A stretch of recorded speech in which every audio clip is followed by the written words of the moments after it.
Hi everyone. So welcome you all to my channel Sonam's biology. तो photosynthesis का तीसरे part में आपको स्वागत है। सो देखिए आज हम लोग इस वीडियो में क्या करने वाले हैं, केमी ऑस्मोटिक मैकेनिज्म। पिछले वीडियो में हमने ऑलरेडी पढ़ा था जो फोटो सिस्टम है, फोटोफॉस्फोराइलेशंस है, ये सब हमने डिस्कस किया था। और एग्जाम पॉइंट ऑफ व्यू के लिए केमी ऑस्मोटिक मैकेनिज्म जो है वो बहुत इंपॉर्टेंट होता है। ओके, तो चलिए देखते हैं क्या होता है इस टोटल स्टेप्स में। सो देखिए इसको डिस्कवर किया था पी मिशेल ने, जैसे कि यहाँ पे मेंशन होगा। देखिए तो पी मिशेल ने इसको डिस्कवर किया था। उसके बाद यहाँ पे क्या क्या होगा देखिए। तो पहला तो है पहले यहाँ पे देखिए दो एग्जाम पॉइंट ऑफ व्यू के लिए जो इम्पोर्टेंट क्वेश्चंस यहाँ से आ सकते हैं, पूछे जा सकते हैं, इसको हम थोड़ा डिस्कस करेंगे। देखिए एटीपी जो है, एटीपी माइटोकॉन्ड्रिया में भी फॉर्मेशन हो सकता है और एटीपी जो है वो क्लोरोप्लास्ट में भी फॉर्मेशन होता है। लेकिन ये दोनों के दोनों प्रोसेस डिफरेंट है और इसका नाम भी अलग अलग है। अगर ये माइटोकॉन्ड्रिया में हो रहा है तो इसको हम क्या बोलेंगे, ऑक्सीडेटिव फॉस्फोराइलेशन इसको हम बोलेंगे। Okay, oxidative. जबकि अगर ये क्लोरोप्लास्ट में हो रहा है in the presence of light तो इसको हम क्या बोलेंगे, फोटोफॉस्फोराइलेशन बोलेंगे। ओके, इसको थोड़ा अच्छे से जो है आप याद रखिएगा। अगर एटीपी फॉर्मेशन माइटोकॉन्ड्रिया में हो रहा है तो इसको हम बोलेंगे ऑक्सीडेटिव फॉस्फोराइलेशन, और अगर क्लोरोप्लास्ट में हो रहा है तो इसको हम क्या बोलेंगे, फोटोफॉस्फोराइलेशन, क्योंकि ये लाइट के प्रेजेंस में होता है। दोनों के दोनों प्रोसेस में सेम सिमिलैरिटी यही है कि ADP plus Pi gives rise to ATP, या फिर एएमपी एडेनोसाइन मोनोफॉस्फेट में अगर 2 पीआई हम मिलाएंगे तो ये क्या बनेगा, एटीपी एडेनोसाइन ट्राइफॉस्फेट मिलेगा। ओके, तो इस हिसाब से हम इसको थोड़ा डिटेल में पढ़ने जा रहे हैं। देखिए तो केमी ऑस्मोटिक मैकेनिज्म जो है इसमें दो प्रोसेस होते हैं, केमिकल प्रोसेस होता है और ऑस्मोटिक प्रोसेस होता है। जैसे कि ऑस्मोसिस तो आपको पता होगा कि the process of movement of molecule from higher concentration region to lower concentration region, मतलब कुछ भी अगर ट्रांसपोर्ट हो रहा है और उसमें एक बैरियर है, मतलब इसको हम क्या बोल सकते हैं, सेमी परमिएबल मेम्ब्रेन है, और इससे अगर यहाँ पर ट्रांसफर हो रहा है तो इसको हम क्या बोलेंगे, ऑस्मोसिस बोलेंगे। तो एक केमिकल प्रोसेस में क्या होता है, एटीपी का फॉर्मेशन होता है, जबकि ऑस्मोटिक प्रोसेस में क्या होता है, प्रोटॉन का ट्रांसपोर्ट होता है, जिसको हम प्रोटॉन पंप भी बोलते हैं।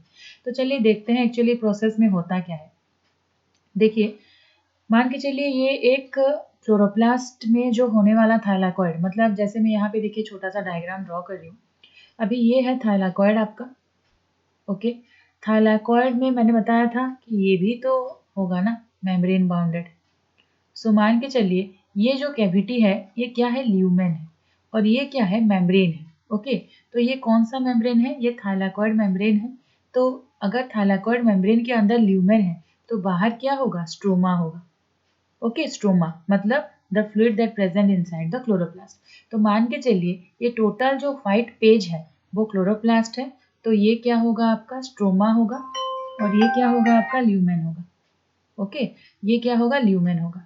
तो देखिए यहाँ पे जो फर्स्ट आपका इलेक्ट्रॉन जनरेट होता है, तो जैसे कि हमने इलेक्ट्रॉन ट्रांसपोर्ट सिस्टम पढ़ा, यहाँ पे देखिए पहला क्या होता है, हमारा टेक पार्ट करता है फोटो सिस्टम 2।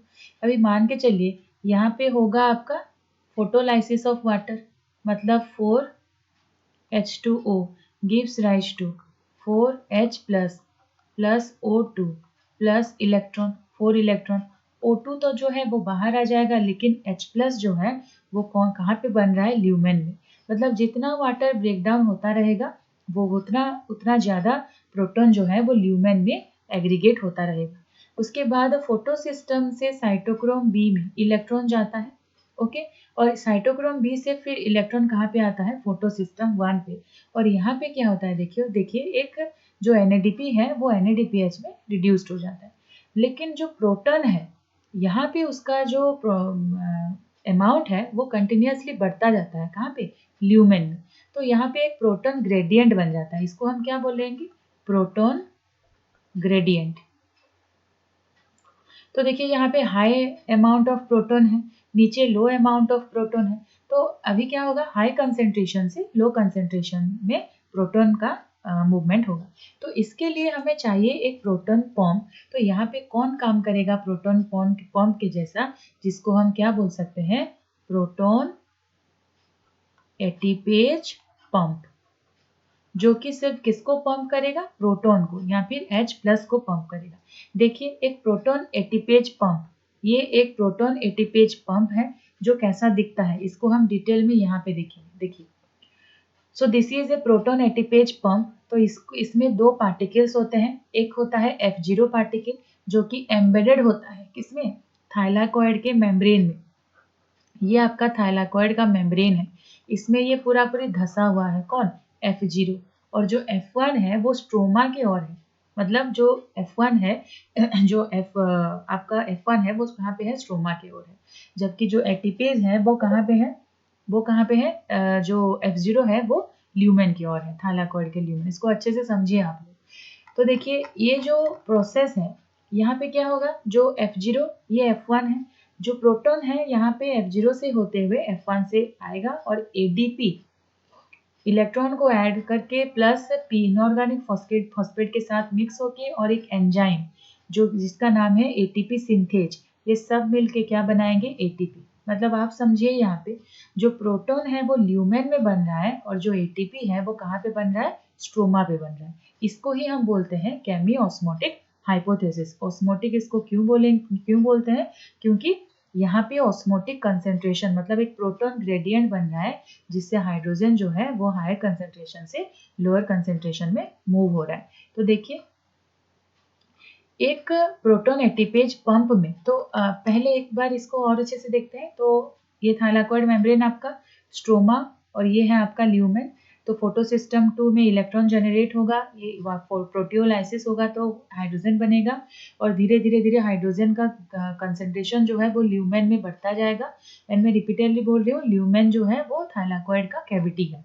ओके, उसके बाद वहाँ पे एक प्रोटॉन ग्रेडियंट बनेगा और स्ट्रोमा में प्रोटॉन का जो वैल्यू है वो कम होता जाएगा।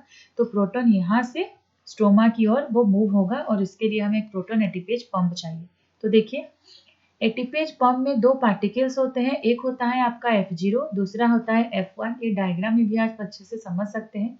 जो इसका F0 पार्ट है वो एम्बेडेड हुआ रहता है किसमें, थाइलाकॉइड मेम्ब्रेन में, और इसका जो हेड पार्ट है वो स्ट्रोमा के और प्रोट्यूड होता रहता है।